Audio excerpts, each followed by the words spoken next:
Welcome to the Giving Exchange Experience podcast, where we ignite change and empower Black led and Black founded nonprofits. Join us as we showcase their incredible stories and forge meaningful connections. Together, let's increase impact and create lasting change. Get ready to be inspired and uplifted as we celebrate individuals driving transformation. This is the Giving Exchange Experience. Today, I have the pleasure of speaking with Tarence Wheeler, Mr. Detroit himself. What up, So Hutch? T. Will, tell us about the T. Wheeler Foundation and what's your mission? Foundation was birthed out of pain. It was birthed out of my adverse childhood experiences in terms of growing up in poverty, a single mother on drugs, a father that was absent. And so as we were trying to do some community work, you realize that you could get more support if you had a nonprofit. Initially, I was linked to another young lady who had a nonprofit before I had mine, and she was charging me a fee to use her nonprofit, even though she wasn't using it. But I think what happened is her boyfriend. Hey, only in Detroit. Yes, her boyfriend convinced her that she should be getting some off of this, off of us using her EIN number, which is cool. It just actually motivated me, Kim, to get my own, to start my own and do things that I wanted to do that was near and dear to my heart in the community in which I grew up in and wanted to service. And so got incorporated, got that together. But the mission is to alleviate all barriers for young people, whether that be clothing, whether it be trying to get shelter, food, all the things that kids need to get to school. Because when a child gets to school, they've done their job. Their success is predicated on adult participation. How can you help me? I would not be sitting here had it not been for loving, caring adults that believed in me, when oftentimes I didn't believe in myself, when they exposed me, gave me access to opportunities, but at the same time gave me resources that I needed on a daily basis. So in essence, that's what it's about. It's about young people, being a champion for young people every day. Some people can work 7 to 3, 8 to 5 for kids. I work all shifts for young people. That's so awesome. That's so dope. And you said something that was really important that hits, right? You said once a kid gets to school, they done their job. Now they depending on adults for everything else, right? Yes. Whether they learn or whether they don't learn, what type of environment are you putting them in and exposing them to? What opportunities are you exposing them to? It all happens in that school. So what are some of the things, and I'm gonna circle back to that. I'm gonna come back to that in 1 second, the programs, but what's your origin story, right? And then when did you know you were a giver? Like, because clearly to do the work that you do, you gotta be willing to give. Well, I'll say this. Although I grew up in a household where my mother, not only she used drugs, she sold drugs, but she was a giver. My mother knew every resource program for the community. My grandmother was a giver. My grandmother's household, anybody could be laying on the floor at any given time who needed a place to stay. So I saw this and I witnessed this growing up early. But I'll tell you, I remember when I was 10 years old, I was getting ready to go play AAU basketball championship against a guy named BJ Armstrong, who later on went on to play for the Chicago Bulls. So I'm getting ready to go play BJ. My grandmother gives me some money like she did every Saturday. But this particular Saturday, she said something that she never said. She only said it one time. She said, "You're going to do something great with people." And because I love my grandmother so much, I had no idea at that particular moment she was prophesizing over my life. And so it wasn't until years later, I'm out speaking to some kids, and that same conversation came back to me. I said, "Damn, grandma was prophesizing over my life." And so if my grandmother was alive today, I would just ask her one question: what part of me resonated that made you think I can make an indelible impact in my community? What did I exhibit at 9, 10, 11 years old to make you think that this is possible? So I stand on her shoulders. My mother's drug use was a motivating factor for me. My father's absence helped me athletically to be tenacious and use that dysfunction in a positive way, turn that trauma into triumph. But my mother's drug usage taught me a lot about life and how people can, if you hit with a succession of life issues, you can go that way. It could be any of us, any given time. Mhm. Everybody that's on drugs or is homeless is not there because sometimes they're on will. Sometimes you get addicted to prescription drugs. My mother was started with prescription drugs. And at that particular time, back in the late 70s, they when Medicaid first started, they was just flooding our community with Tarwins, Valiums, and Ritalins, things that they now give kids for ADD. And so Mhm. you get hooked on that and become a zombie in your community. You get hired to overcome whatever adversities that you're dealing with. But I saw a lot of people that were good people that got hooked on drugs. And I said, never would that be me. And so I wanted to figure out, how do I help kids who are in those same scenarios understand it's not your conditions, but your decision making that determines your destiny. What are you going to do to remove yourself from this environment? Although you learn from it, it's still something better for you down the road.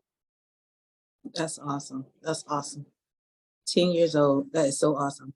And I think it's always like key moments in our life, right? Where we just something sticks with us that helps make us who we are as adults, right? Sometimes that's a Yes. good thing, and sometimes it might be a bad thing, but for the most Yes. part, it's a good thing. It might be some type of divine intervention. It might be, like you said, an elder or somebody just kind of speaking life into you and speaking you in a direction that you'll end up in and be like, dang, I remember she said that. I remember, he said that. Or I remember that time I had that experience, right? And it changed and made, the difference, all the difference in the world. Um, Tell us a little bit about some of your key programs that you Uh, do with kids in the schools, and then just the community overall. And tell us what community you serve. well, I'm from Detroit, so it's the Metro Detroit area. Poverty has no zip codes, so we don't turn anybody away. If I can help you, I'll say this: the Turkey Drive is our biggest event for the foundation. And like I said, the foundation was birthed because in order to get support, you need to have that 501c3 from corporate America and just from everyday citizens who want to take advantage of tax breaks, whatever. And it's up to you to do what's right. So it is the All-Star Give Back. Myself and Derek Coleman started. This will be our 25th year. We started with 200 turkeys. Now we're up to 5,000 annually. We brought in Big Sean, who's like a nephew. I brought him in 7 to 8 years ago to help use his platform to also help enrich the lives of other people. And it's a major, major event.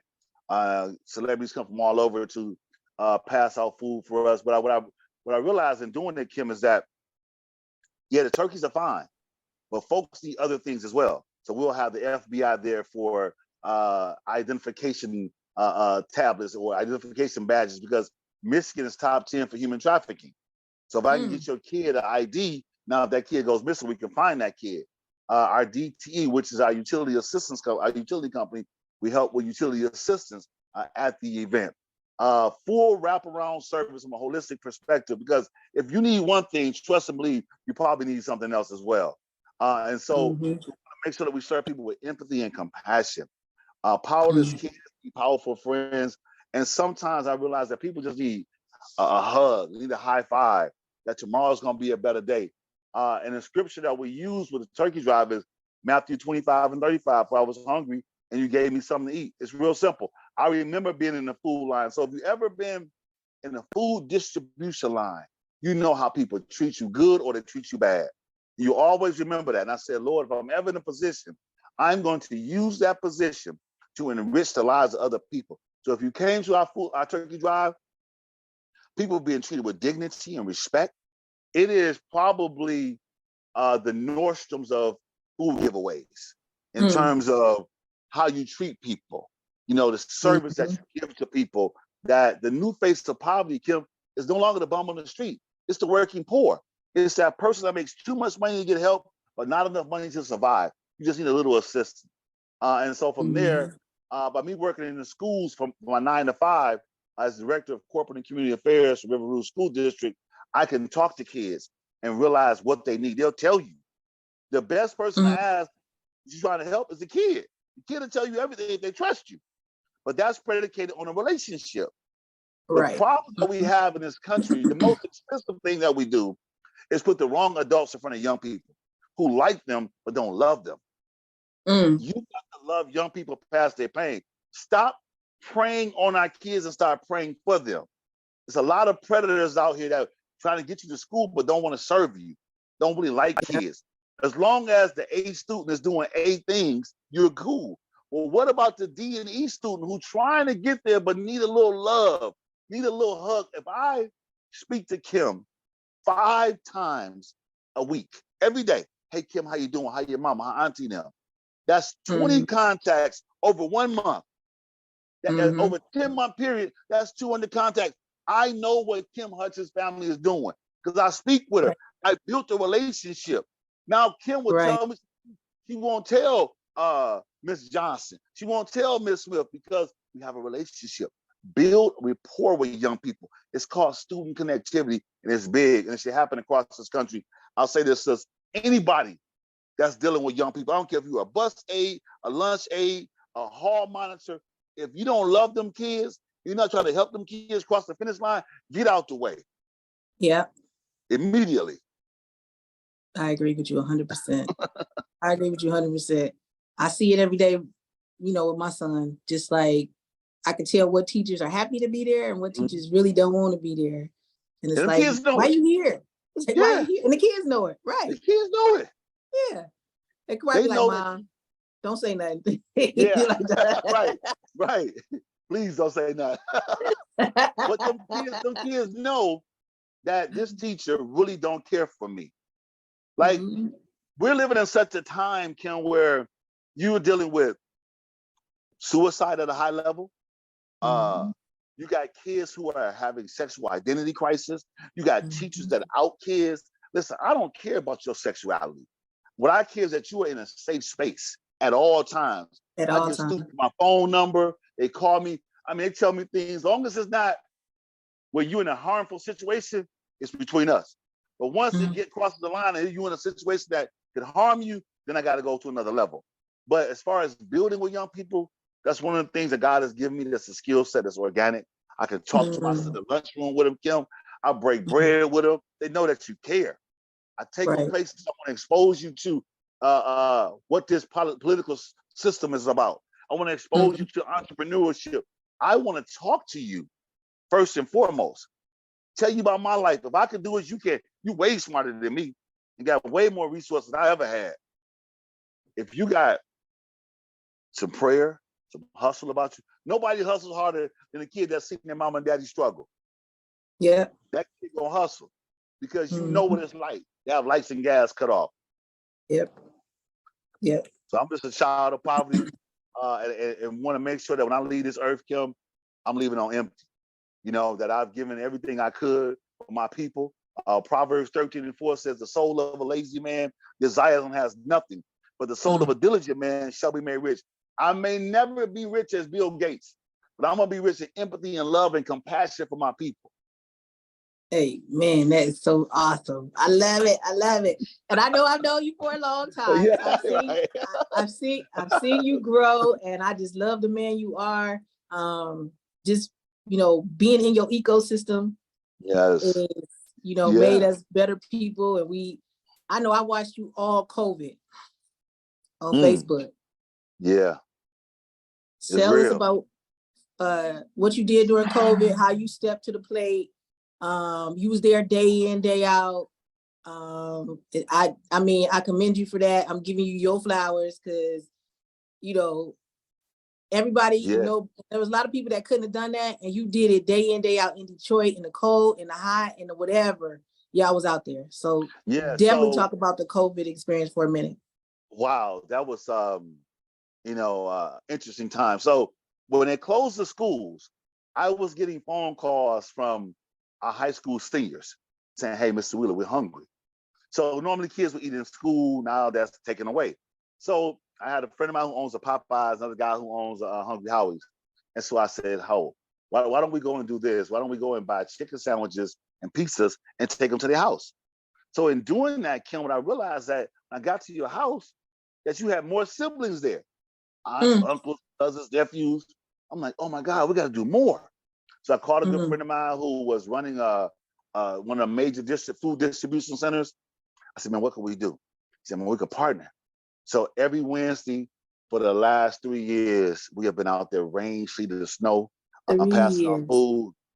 We've done almost 11 million meals. I'm talking about Oh my God. white, What? black, young, old, able-bodied, disabled. You got people who you get to meet these people. You talk to them.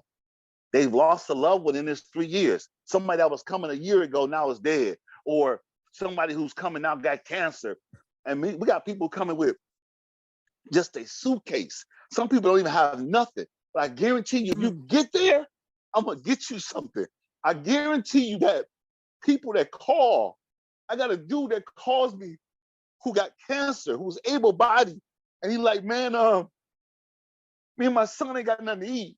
I said, dude, just send me your address, fam. And we just drop it off right on his porch. People are hurting. These Congress people are playing games with the benefits.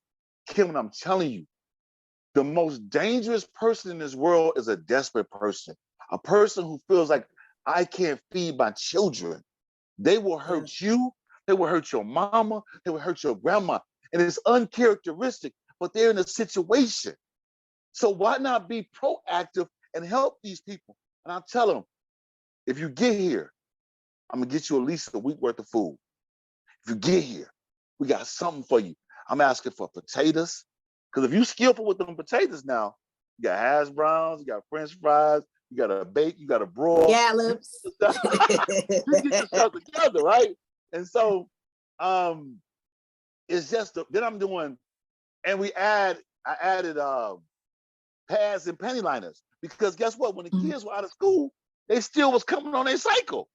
So how do you not, hey, and that becomes an expense. If you already have, we're in a recession. I don't care what these politicians say, we're in a recession, which is a temporary loss of economics. So you losing your wages being reduced, you're in a temporary situation. So I started adding light bulbs as well as pads and paint liners. These are small things that become a barrier to that kid. And barriers belong on freeways, not in education. Facts. But the COVID was real. I mean, it was trying. I remember it wasn't just me. It was the volunteers hold me down, Kim, to be honest with you. Because when it got cold, I was like, hey, man, we did this thing. We good. It was like, nah, man, if you keep showing up, we're going to keep showing up. But there's days I'm tired, but I know that if we don't show up, Kim, people don't eat. We got people coming from Toledo, Ohio, which is a 45 to a 50-minute drive one way. That's where I'm from. Yeah, it was Ypsilanti, Michigan, 40-minute one way, deep east side. They coming from near and far because we're consistent. They can depend on, they know you're going to be out there. When you out there when it's raining and when it's cold, I had a good friend of mine from Home Depot. I met his brother. I said, man, that's what we're doing. Help me get a discount on these turbo heaters. So now the volunteers are warm. All they ask that I get them hot chocolate and donuts. I could do that. Tim Hortons. I could do that easy. And we show out for people. Because I've been there, sis. I've been there. I know what it feels like. I know exactly what it feels like. That's so awesome. What are some of the challenges you face as a Black-led, Black-founded nonprofit? And we know that our challenges are unique, right? But tell us some of the ones you've experienced. More funding. I mean, it appears as though in this country, they give to the bigger foundations, right? Yep. But I don't see the bigger foundations doing the work. Yes. I see them having a name, but not the body of work. I don't see you touching lives that I see every day. Right. Yep. And so funding is one. I think that building capacity. Sometimes if you're not careful, that's why I'm so thankful to have friends with resources. Because if you're depending on these grants and these companies, it ain't gonna happen. Thank God I got friends in the NBA entertainment business that can support, and those become unrestricted dollars. Because if Kim needs a bra, if Kim needs some stockings, I don't need that to be in a line item. Yeah. Kim might need a sofa sleeper at home so she can get a good night rest. That's not gonna be in your line item. So, and then when these funders decide to switch up and say, well, we're going in this direction, all of a sudden you'll find yourself following them. And you're Mm-hmm. not following your own agenda, your own mission, because you're chasing the dollar. Yeah. So I try to increase my bandwidth with a plethora of different people from different walks of life, not depending on so much grants, because that's below the bureaucracy a lot of times with me. It's building capacity, just getting the word out. And I've been doing it for a long time. I've been consistent. So my name is good and people can trust you, trust your body of work. I think that there is some people who want to give, but sometimes they've been burned. They've been misled by other people. And then when they show up, it's not what you said it was going to be. Mm-hmm. You know what I mean? So it is. Also, I'll say that sometimes other nonprofits need to partner with other nonprofits. Collaboration. And not worry about who name go first. I don't care about that. They ain't never got to know my name. Just know that somewhere down the line, somebody tried to help you. Yeah. I think that's critical. Collaboration. I think that's the key for us. Collaboration, right? Absolutely. And direct access to individuals that can help support what we're doing. That, because you're right, that grant writing piece, that bureaucracy piece where they got to trust you, right? Or you got to have three years worth of this and 5 years worth of that and all this.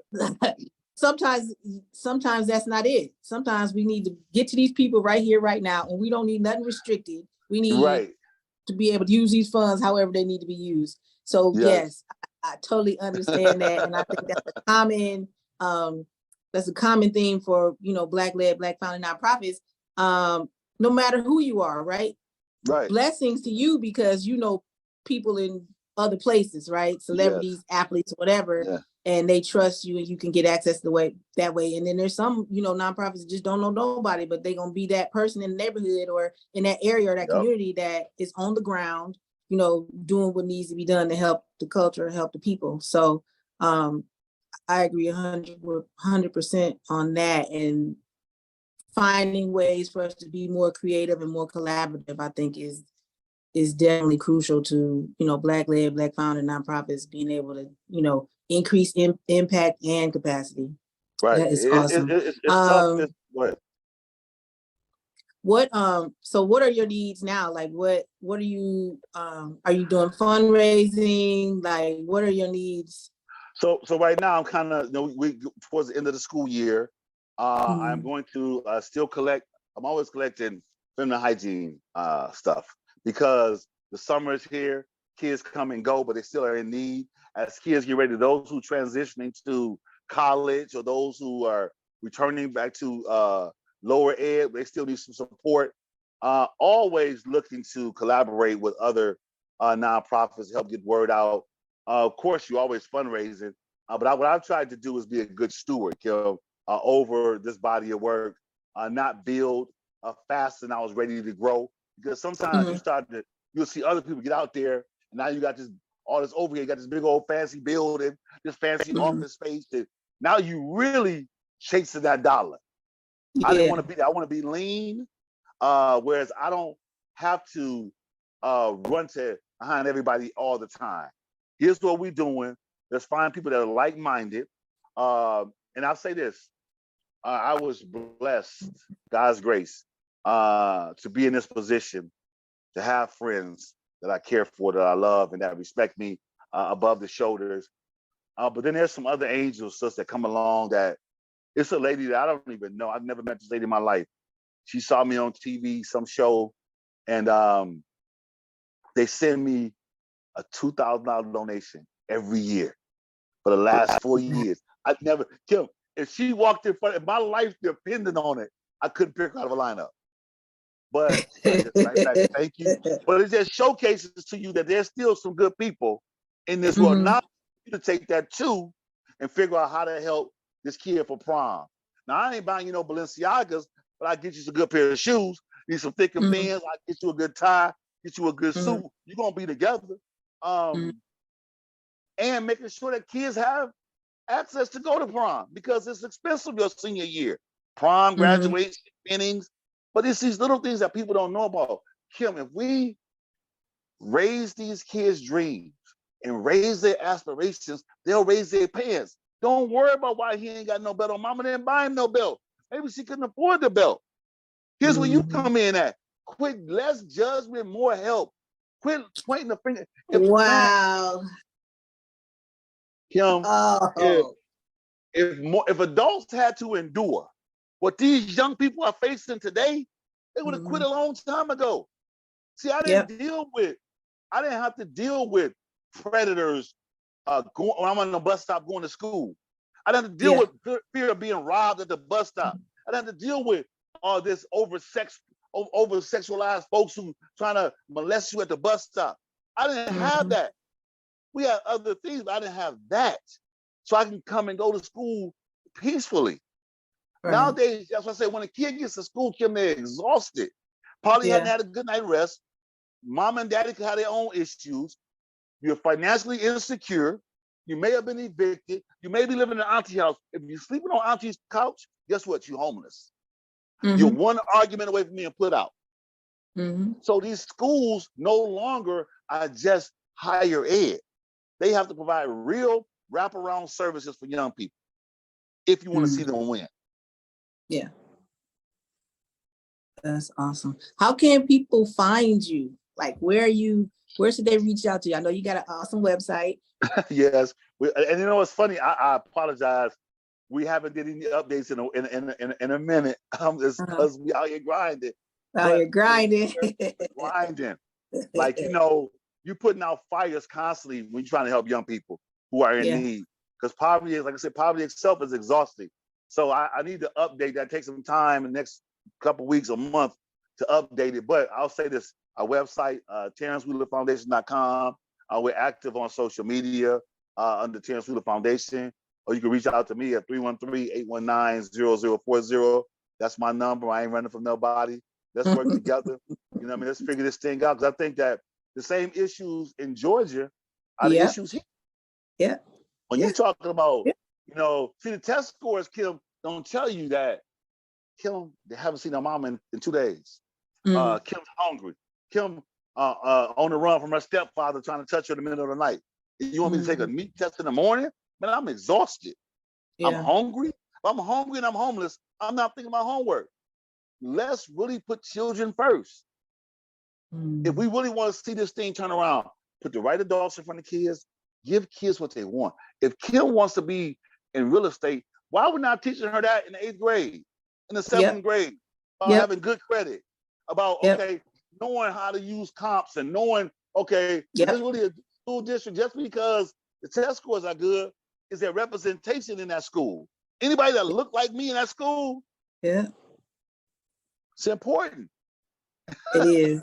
It is. And it's simple. Simple. It's simple stuff. Having male role models in the school that's not the janitor. It's simple. Not the security guard. Not the security guard with the gun. It's simple. Yes. Instead of, first of all, raise the salary, number one.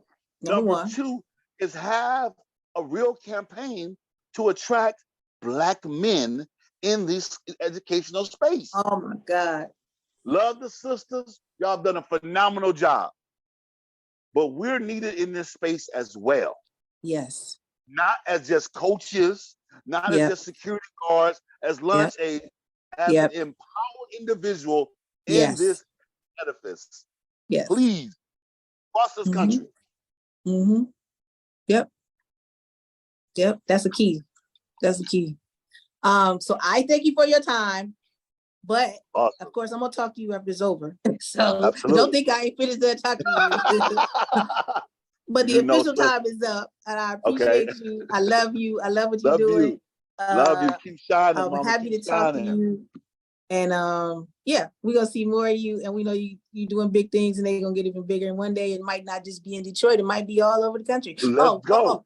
One more thing. Do you want to talk about your Black Men's Initiative, or is it ready yet? Yeah, let's talk about it real quick. You got time? Okay. Yeah, Yep. So I've been pondering this thing for the last couple of years, just reflecting on my own life and how I was raised to suppress emotions and not really discuss when you're feeling pain, when you're hurting, when you have anxiety. So I went back and just reflected on my life. And moments I thought I had some depression, moments I thought I had high levels of anxiety. Fortunately, I never got to a suicidal point, but I've had friends who have lost children in the last couple of years. I have Black men that are trying to really deal with the pain that's inside them. Kim, we don't have bags, sis. We got cargo of pain. We didn't suppress this stuff far too long. I'm going to create a male group where we can have a safe space. We can talk to men around this country that's going to have some real tools to deal with grief. That we cannot just cry at birth or cry at death. If I'm hurting, I should be able to deal with it. And I should be able to go to whoever my significant other is and communicate that without being judged, without coming back to me when we're in an argument or debate. So I want to create a safe space with Black men only, where we can really talk about the things that bother us, the things that we're dealing with from a health perspective, from workplace, all these places, all these forces, because what I realize is that every time I exit a door, I enter a world that really wants to kill me, literally or figuratively. So we got to be armed with the tools that can save your life, the tools that can allow you to make it to another day. Can you repeat that? That every day we exit a door, we enter a world that wants to kill us. Even when we comply, we can still die. There's not a man on this earth that has the level of anxiety as a Black man when he pulled over. Even if I got all my stuff, my license, my tags, my registration, I got all that. There's a condition that has been pushed down from leadership that something's wrong, that I'm a foul of the law. You don't meet our white brothers and sisters with the same contentions as you meet me with. So we have got to be armed and to be able to get home. Making it to and from is a blessing every day. Every day. And so I want to just do what I can as we expand, is to deal with this mental health. That let's silence this stigma. Let's deal with it. Let's give you also the tools to make you whole. Because I'm seeing men that are crying out in different ways. So with us, a lot of it is due to it's physical with us. But something else started that. That trauma sitting right at your core. It might be something that triggered it. Now it's road rage, but it's something inside of me that I didn't deal with. Yeah. Now I'm in a situation where now I done took your life, but you took my life. So I just want to do what I can to bring awareness, bring resources to this mental illness, and that it is okay not to be okay. That there's times where I can tell you I feel great. Other days where I'm dealing with this grief. My mother been dead 11 years. But her birthday, Mother's Day, I'm a mess. Like it just hits me. I think I'm like, oh, I'm doing good. All of a sudden, something just hit.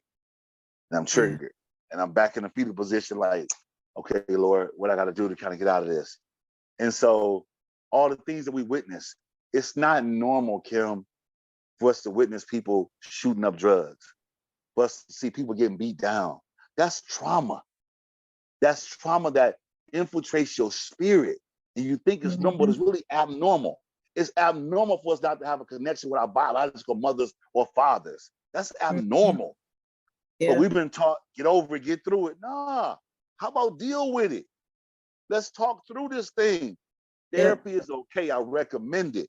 I am far better these last 90 days by going to therapy than I have been the last 50 years of my life. I'm far better. I feel better. I know that I got the tools, and I just feel like God is allowing me to be a conduit to bring other brothers. Because Kim, you spoke about COVID, and I'm gonna say it real briefly. So I caught COVID, and I had it bad. Had double pneumonia. Had pneumonia on both lungs. The lady was like, "If you don't get to the hospital, you could die." So I was really, really sick. And when you talk about getting your flowers before, so many men from around this country reached out to me and was expressing themselves. And I knew right then we got something here. Let's build on that. Because if you feel this way and you're able to express it, let's really put it on the table. And so I just feel like I gotta do it. I gotta spearhead this thing. I'm gonna do it. That's what's up. That's what's up. All right. Well, once again, we love you. We appreciate you. We behind you. We support you. Whatever we need to do, let us know. I appreciate you. Thank you for joining us on the Giving Exchange Experience podcast, where we are dedicated to amplifying the impact of Black-led and Black-founded nonprofits. We hope this journey has inspired you to support and uplift these incredible organizations. Remember, every action counts, and together we can create a world of lasting change. Stay connected with us at givingexchange.co or on social media, and continue to be a catalyst for positive transformation. Thank you for being a part of the Giving Exchange movement.